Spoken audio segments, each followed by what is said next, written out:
Hello, class. This is going to be a, brief introduction into Unit 2. Um, One thing I just want to throw out there, like a difference between a class like college algebra versus our survey class. College algebra, like every unit kind of builds on the previous unit. For a survey, each unit is mostly independent.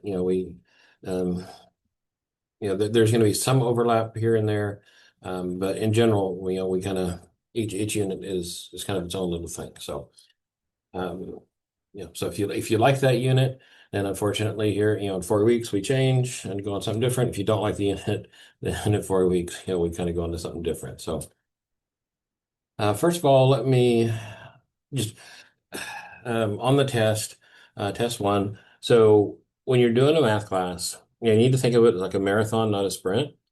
And so if you don't do as well on that first test as you would like, the question is now, what do you do different moving forward? I see a lot of people, unfortunately, are not doing all the homework. If you're not doing your homework and quizzes, you're not giving yourself a chance to pass. Um, I see, I think like less than half of the class is watching the videos. And so if you're, not watching the videos, and you're not coming to class, you're missing out on how I'm presenting material. And since I'm the one like writing the tests, that definitely, influences how I present the material is also how I test. So yeah, I think you're missing out on something there. Um, and for some of you, I think you get away with it in this first unit because it's mostly review. But as we go deeper into the course, there's going to be some brand new things. Chapter 2 and Chapter 3, which are the main, Chapter 2 is like our main topic for Test 2. Chapter 3 is half of Unit 3. A lot of that is logic and definitions, and it's probably something that most of you have never dealt with before. So you definitely need to get in the habit of watching those videos, just treating it like a lecture that you're not getting because you're not coming to class. On the retest, if you do need to retest, and I'll put out more information on this as well, but basically you have till the 28th.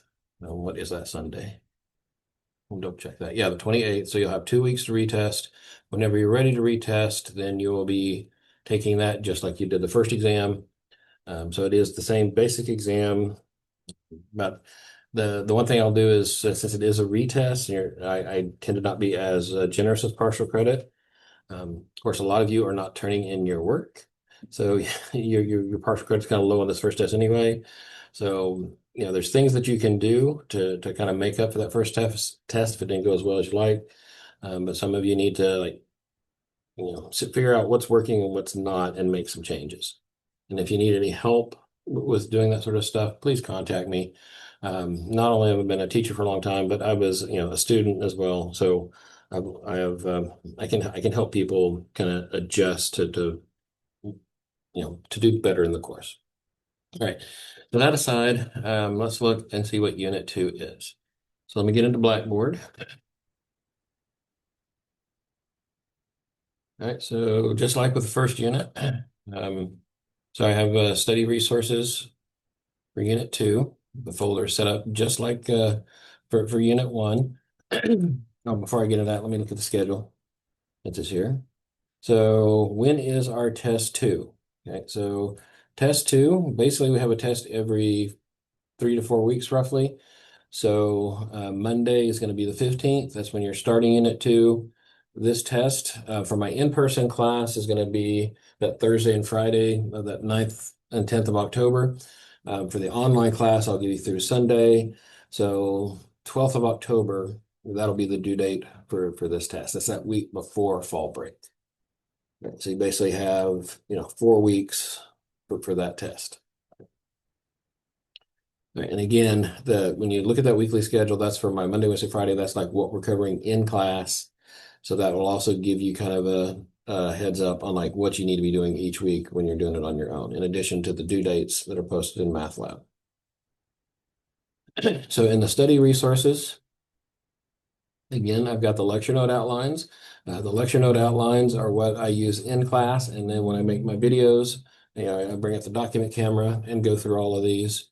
Sometimes I'll bring up homework problems to supplement this, but this is, when I'm doing my lecture videos, this is the bulk of what we're doing. And so let me get into MATLAB and show you that way. I got the better, I think the name's a little bit better there. All right, so what are we doing in Unit 2? Well, to start off, we're going to finish Chapter 5 and Chapter 6. So there's a couple of sections. We're going to do 6.4, which is inequalities, and then 5.6, which is exponent rules and scientific notation. All right, so the reason that we didn't do this in Unit 1, this is a little bit more college algebra and chemistry prep. And so this is not something that we're going to need for the rest of this semester. But again, since about half of you are going on to those classes, the inequalities, that's a typical college algebra thing. If you can solve equations, you can solve inequalities. There's some extra stuff that we'll have to talk about, but we're just doing greater than or less than. The solving process pretty much works the same. Then in 5.6, and I've split this into two homeworks because the exponent rules, this is definitely a college algebra topic. This is what happens when you multiply and divide variables. To this point, we like with our distribution, we were only multiplying by constants. Now we're going to be multiplying by variables. When we were doing combining like terms, we were only adding, subtracting, but we had to be able to multiply and divide for college algebra. So that's what that section is. Scientific notation kind of is an outgrowth of that. The reason we're doing scientific notation is specifically for all the chemistry students. The chemistry instructors requested that we that's a weakness for incoming chemistry students. So we're going to cover that to help you get ready for that. So that will finish off Chapter 5 and Chapter 6. So the bulk of Unit 2 is going to be Chapter 2. It's going to be set theory and Venn diagrams. And so, like I said, I imagine most of you have not dealt with this before, so it's going to be something brand new for everyone. It's not going to feel like normal math. The arithmetic that you're doing is going to be basically adding, subtracting. Sometimes you'll be raising things to the power of 2, but other than that, it's adding and subtracting. So the math part of Chapter 2 and Chapter 3, when we get to it for the next unit, is logic. You have to learn your definitions for this stuff. And you may not be used to that in math. You're probably not used to that. But if you don't learn your definitions, you're not going to be successful in Chapter 2 or Chapter 3. And I don't mean just like being able to memorize and regurgitate the formal definitions. You have to understand what those definitions mean and apply them to a problem. Okay, so that's, if you're a flashcard set of person, if you like flashcards for things, Chapter 2 and Chapter 3 are excellent chapters to make flashcards to help learn. Okay. So like 2.1, 2.2, that's a lot of definition style stuff. 2.3, 2.4, 2.5, that's when we start getting into operations. If you've ever dealt with union and intersection, that's the sort of thing we'll be doing. Okay, so that's our next 4 weeks. We're going to spend a lot of time with our Venn diagrams and our sets and learning definitions. So let's see. Oh, back in Blackboard, again, since this is my first semester to teach this online a while, I'm still working on the videos. So I'll be getting, hopefully by the end of next week, I'll have the whole chapter, but I'll definitely stay ahead of the class on those videos. As always, there's videos from the book. And so I've got those links posted in Blackboard.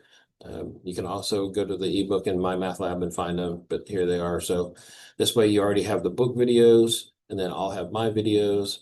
And then I've also put links to the PowerPoints in the book. So don't forget about these resources that are in Blackboard, particularly since we're going into something that's going to be new for most of you. So hopefully that gives you a good overview. This unit's going to work just like the last unit. There's going to be, a homework or two, and then a skill check quiz, and then that'll proceed. And then each week you're going to be doing 2 to 3 homework sets, and then 1, maybe 2 skill check quizzes. And then when it comes test time, we will have the mini review, full review. So, this test is those two, 6, 4, 5, 6 in chapter 2. Okay. Have a good day.